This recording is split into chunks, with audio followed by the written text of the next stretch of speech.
So guys, movie के starting में हम जेसी और गिराल्ड को देखते हैं जो कि अपना सामान पैक कर कर कहीं जा रहे होते हैं। जहां इस दौरान गाइस हम ये देख पाते हैं कि गिराल्ड अपने साथ में हैंडकफ्स भी लेकर जाता है, जो कि काफी ज्यादा अजीब बात होती है। और वो रास्ते में चल रहे होते हैं तो वो दोनों काफी ज्यादा खुश होते हैं कि तभी रास्ते में उन्हें एक डॉग मिलता है जो कि गिराल्ड के हाथों से बस मरने ही वाला होता है, लेकिन जेसी के कारण वो बच जाता है। और उसके बाद वो लोग एक कैबिन में पहुंचते हैं जो कि शहर से काफी ज्यादा दूर होता है। वो दोनों एक दूसरे के साथ टाइम स्पेंड करने के लिए यहाँ पर आए हुए थे। और उसके बाद गाइस हम गिराल्ड को देखते हैं जो कि कोई पिल्स ले लेता है और फिर वो जेसी के पास पहुंचता है जो कि उस डॉग को ही मीट खिला रही होती है। तो गिराल्ड उसे अपने साथ लेकर घर के अंदर पहुंच जाता है, जहाँ इसी दौरान घर का दरवाजा खुला ही रह जाता है। सीन यहाँ से शिफ्ट होता है और जेसी नाइट सूट पहनकर तैयार हो जाती है। और उसके बाद वहाँ पर गिराल्ड आता है जो कि अपने हाथों में हैंडकफ लिए हुआ था। और फिर वो जेसी को एक फैंटेसी रोल प्ले करने के लिए कहता है जिसमें वो उसके हाथों को हैंडकफ से बांध देता है। जेसी हिलने की बहुत कोशिश करती है लेकिन वो उसमें नाकामयाब रह जाती है। और गिराल्ड फिर से एक पिल खाता है और वो जेसी को एक एक्ट करने के लिए कहता है जिसमें वो उसका हस्बैंड नहीं है बल्कि वो एक रेपिस्ट का रोल कर रहा है। और ये बात उसे बहुत ज्यादा अजीब लग रही होती है कि उसका हस्बैंड ऐसी हरकतें करने के लिए क्यों कह रहा है। और फिर गिराल्ड उसे कहता है कि अगर तुम चाहो तो हेल्प के लिए चिल्ला भी सकती हो क्योंकि यहाँ पर आसपास कोई भी नहीं है। जहाँ इसी दौरान गाइस हम ये देख पाते हैं कि जेसी इस चीज से बिल्कुल भी कंफर्टेबल फील नहीं कर रही थी और इसलिए वो गिराल्ड से इस बारे में कहती है, लेकिन वो उसकी बात को इग्नोर मार देता है। और उसके बाद जेसी उस पर बहुत ज्यादा गुस्सा हो जाती है और हथकड़ी को खोलने के लिए कहती है। जहाँ इसी दौरान गिराल्ड खुद को डैडी बुला रहा होता है तो जेसी उसे ऐसा करने के लिए मना करने लग जाती है और उसके मना करने से गिराल्ड भी गुस्सा हो जाता है। वो ये कह रहा होता है कि वो कुछ नया ट्राई करना चाहता है। तो जेसी उसे कहती है कि मैं तुम्हारी इस फैंटेसी का पार्ट बिल्कुल भी नहीं बनना चाहती, तो प्लीज तुम मेरी हैंडकफ्स को खोल दो और फिर हम इस बारे में बात करेंगे। लेकिन गिराल्ड उसे फिर से इग्नोर मारते हुए कहता है कि अगर मैं इन्हें ना खोलूं तो तुम क्या कर लोगी। गाइस उसी समय गिराल्ड के सीने में दर्द होने लग जाता है और उसे हार्ट अटैक आ जाता है जिस कारण वो मर जाता है। और उसकी वजह से जेसी बेड पर वैसे ही बंधी रह जाती है। वो उसे खुद के ऊपर से उठाने की कोशिश करती है जिससे कि वो बेड के नीचे गिर जाता है और इसके बाद वो खुद को भी छुड़ाने की कोशिश करती है लेकिन वो उसमें नाकामयाब रह जाती है। सो इसलिए वो काफी ज्यादा रोने लग जाती है। जहाँ उसी दौरान जेसी ये देखती है कि बेड से गिरने की वजह से गिराल्ड की डेड बॉडी को चोट लग गई है जिसकी वजह से उसके सर से बहुत ज्यादा खून निकल रहा होता है। और गाइस फिर हम ये देखते हैं कि जेसी हेल्प के लिए घंटों से चिल्ला रही होती है लेकिन उसकी मदद के लिए वहाँ पर कोई भी नहीं पहुँचता। सीन यहाँ से शिफ्ट होता है और वहाँ पर वही डॉग आ जाता है जो कि जेसी के भगाने के बावजूद भी गिराल्ड की डेड बॉडी तक पहुँच ही जाता है। और फिर वो उसके हाथों को बहुत ही बुरी तरह से नोच नोच कर खाने लग जाता है। ये सब देखकर जेसी बहुत ज्यादा अपसेट हो जाती है और वो रोने लग जाती है कि तभी गिराल्ड उठ जाता है और वो अपने हाथ को देखकर काफी ज्यादा हैरान हो जाता है। और ये सब देखकर जेसी काफी खुश हो रही होती है, जहाँ वो उसे ये कहती है कि उस डॉग ने तुम्हारे हाथ को काट लिया है। लेकिन गाइस उसी समय जेसी की नजर फर्श पे पड़ती है तो वो ये देखती है कि गिराल्ड की डेड बॉडी तो वहीं जमीन पर पड़ी हुई है, जिससे उसे पता चल जाता है कि उससे बात करने वाला गिराल्ड उसके दिमाग की एक बनावट है, यानी कि उसकी इमेजिनेशन है, क्योंकि रियलिटी में तो वो मर चुका है। और फिर वहाँ पर खड़ी हुई गिराल्ड की परछाई जेसी से कहती है कि तुम इतनी देर तक चिल्लाती रही और तुमने कुछ भी नहीं किया, तुम्हें तो मुझे डॉग से काटने से बचाना चाहिए था। कि तभी जेसी फिर खुद को छुड़ाने की कोशिश करने लग जाती है। और गाइस हम ये देखते हैं कि खुद को हथकड़ी से आजाद वो कर लेती है। नेक्स्ट डे हम ये देख पाते हैं कि वो जेसी नहीं बल्कि उसकी एक परछाई होती है, यानी कि वो भी खुद को इमेजिन कर रही होती है क्योंकि जेसी अभी भी उस हथकड़ी से बंधी हुई थी। और फिर वो उसकी परछाई वहाँ पर ये कहती है कि तुम्हें यहाँ पर फंसाने वाला कोई और नहीं बल्कि गिराल्ड ही है। और फिर जेसी सोचती है कि अगर वो किसी तरीके से फोन तक पहुँच गई तो वो बच सकती है। सो इसलिए वो अपने पैरों से फोन को खींचने की कोशिश करती है लेकिन वो नाकामयाब रहती है। कि तभी जेसी की परछाई उसे ये कहती है कि कोई बात नहीं, बस तुम्हें सरवाइव करना होगा जब तक तुम्हें कोई बचाने के लिए यहाँ पर नहीं आ जाता। फिर गाइस उसी समय गिराल्ड की परछाई वही पिल्स लेता है और वो पानी का गिलास जेसी के बेड के ऊपर लगे रैक पर रख देता है। लेकिन वो गिलास गिराल्ड की परछाई में नहीं बल्कि गिराल्ड ने ही दूसरी पिल लेने के बाद वहाँ पर रखा हुआ था, क्योंकि जेसी को प्यास लग रही थी तो इसलिए वो उस पानी को किसी तरह से अपने हाथ तक ले आती है और वो बहुत ज्यादा खुश हो जाती है। लेकिन जब वो पानी पीने की कोशिश करती है तो ग्लास उसके मुंह तक नहीं पहुंच पाता, है, जिसके बाद वो वापस से ग्लास रख देती है। और फिर गाइस हम ये देख पाते हैं कि वहाँ मौजूद डॉग बहुत ही बुरी तरह से गिराल्ड की बॉडी को नोच नोच कर खा रहा होता है, जिससे कि वो भी बहुत ज्यादा डर जाती है और उसकी परछाई उसे फोकस करने के लिए वहाँ पे उसे कहती है कि तभी जेसी को याद आता है कि उसने अपनी स्लिप से निकाला हुआ टैग उसी रैक पर ही रखा हुआ था। सो वो अब उस टैग को वहाँ से निकालती है और घुमाकर एक सिगरेट के आकार का बना लेती है, जिससे कि वो अब उसे पानी पीने में कामयाब हो जाती है। जहाँ इसी दौरान उसकी परछाई उसे रुकती हुई ये कहती है कि तुम्हें बात के लिए थोड़ा सा पानी बचा कर रखना चाहिए। सो इसलिए वो बचा हुआ पानी वापस वहीं पर रख देती है और उसके बाद जेसी वहीं पर सो जाती है, क्योंकि वो बहुत ज्यादा कमजोर हो गई थी। और जब रात में वो जागती है तो उसे अपने कमरे में किसी के होने का एहसास होता है और वो ध्यान से देखती है तो वहाँ पर एक बूढ़ा आदमी मौजूद था, जो कि बहुत ही ज्यादा डरावना और बड़ा दिख रहा था। जहाँ जेसी को लगता है कि वो असली नहीं है और वो गिराल्ड और उसकी परछाई की तरह ही है। लेकिन गाइस वहाँ पर मौजूद गिराल्ड की परछाई उसे ये बोल रही होती है कि दिन में तो तुम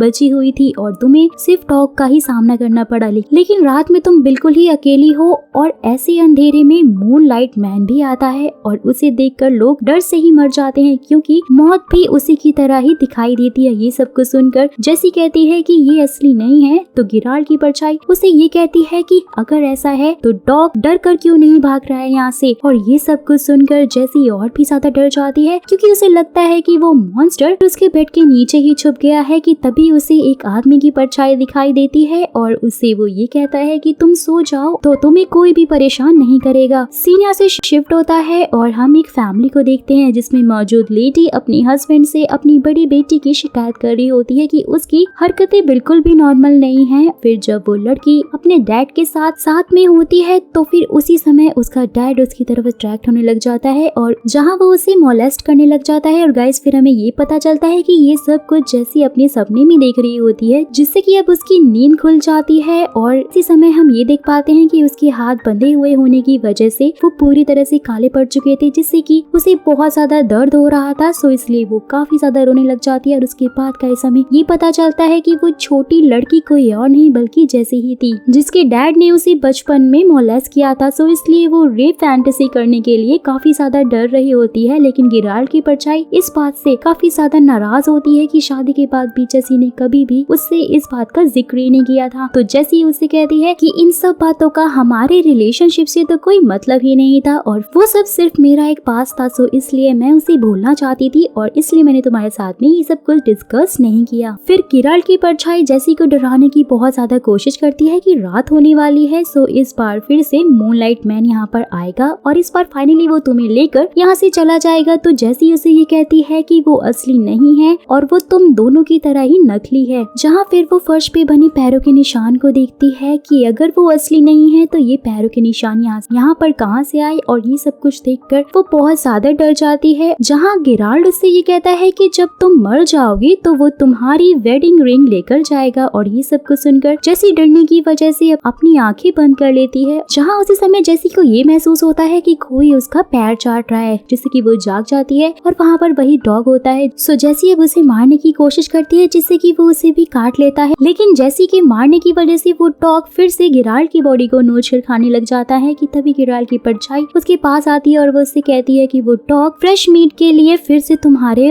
ऊपर अटैक कर सकता है और तुम यहाँ पर इसी तरह से ही बंदी मर जाओगी और लोग तुम्हारे मरने की वजह तक नहीं जान पाएंगे। ये सब कुछ सुनकर जेसी को लगता है कि वो सच में अब मरने ही वाली है। सो इसलिए वो काफी ज्यादा दुखी होकर गाना गाने लग जाती है और वो सो जाती है, जिससे कि उसे फिर से सपने दिखाई देने लग जाते हैं, जिसमें जेसी अपने पास में पहुंच जाती है और छोटी जेसी को सॉरी बोलती है। तो वो कहती है कि सॉरी की कोई जरूरत नहीं है, तुम्हें बस ये याद रखना होगा कि तुम्हारे पास सरवाइव करने के लिए सब कुछ है। सीन यहाँ से शिफ्ट होता है और हम जेसी की फैमिली को देखते हैं, जो कि डिनर कर रही होती है और इसी दौरान जेसी की माँ प्रेग्नेंट होती है। सो इसलिए उसके डैड इस बात से बहुत ज्यादा खुशी जाहिर कर रहे होते हैं। तो वो गुस्से में अपने हाथ में लिया हुआ ग्लास को तोड़ देती है, जिससे कि उसका हाथ में चोट लग जाती है। ये देखकर जेसी के डैड उसे रूम में लेकर जाते हैं और उसका बैंडेज करने लग जाते हैं। जिसके बाद गाइस हम फिर से जेसी को देखते हैं, जिससे कि अब ग्लास को यूज करने का कोई आइडिया आता है और उसकी परछाई उसे ये कहती है कि तुम्हें ऐसा करने में बहुत दर्द होगा। जहाँ इस दौरान गिराल्ड की परछाई भी कहती है कि तुम ऐसा नहीं कर पाओगे। लेकिन जेसी को इस बात का पूरा भरोसा था कि वो अपनी कलाई काट कर यहाँ से निकल सकती है। तो इसलिए वो ग्लास को तोड़ देती है और उसका एक छोटा सा टुकड़ा रैक में लगा लेती है, जिसकी हेल्प से वो अपनी कलाई काटने लग जाती है और इसी दौरान उसे बहुत ज्यादा पेन हो रहा होता है, लेकिन वो बिना रुके कलाई को काट कर अपने हाथ को बाहर निकाल लेती है, जिससे कि वो दर्द से बहुत बुरी तरह से चीख रही होती है। और फिर वो हिम्मत करके बेड को खींचकर उस हथकड़ी की चाबी तक फाइनली पहुंच जाती है और वो उसे किसी तरह से खोल लेती है। उसके बाद जैसी अपनी कलाई को स्टेनलेस नैपकिन से अच्छे से बांध लेती है, जिससे कि ब्लीडिंग होनी कम हो जाए। लेकिन वो कार की चाबी लेने के लिए आगे बढ़ती है तो वो बेहोश हो जाती है और फिर जब उसकी नींद खुलती है तो डॉग उसे काट रहा होता है, लेकिन जैसी उसे मारकर दूर भगा देती है। और इसी दौरान गिराल्ड की डेड बॉडी को वो देखती है, जिसकी कंडीशन गाइस बहुत ही ज्यादा खराब हो चुकी थी और उसका चेहरा पूरी तरह से बिगड़ चुका था। जिसके बाद जैसी गाड़ी की चाबी को उठाती है तो उसे घर में किसी के होने का एहसास होता है और जब वो आगे बढ़ती है तो उसे वही मूनलाइट दिखाई देता है, जिसे देखकर वो बहुत ज्यादा डरने लग जाती है। लेकिन फिर वो उसके पास पहुंचती है और उसके बैग में अपनी वेडिंग रिंग को डाल देती है, जिसके बाद जैसी गाड़ी लेकर वहाँ से निकल जाती है। लेकिन वो गाड़ी बहुत ज्यादा तेज चला रही होती है और उसे भी नींद आ जाती है कि तभी उसे एहसास होता है कि उसकी गाड़ी के पीछे मूनलाइट मैन बैठा हुआ है, जिससे कि वो बहुत ज्यादा डर जाती है कि तभी उसके सो जाने की वजह से गाड़ी का एक्सीडेंट हो जाता है।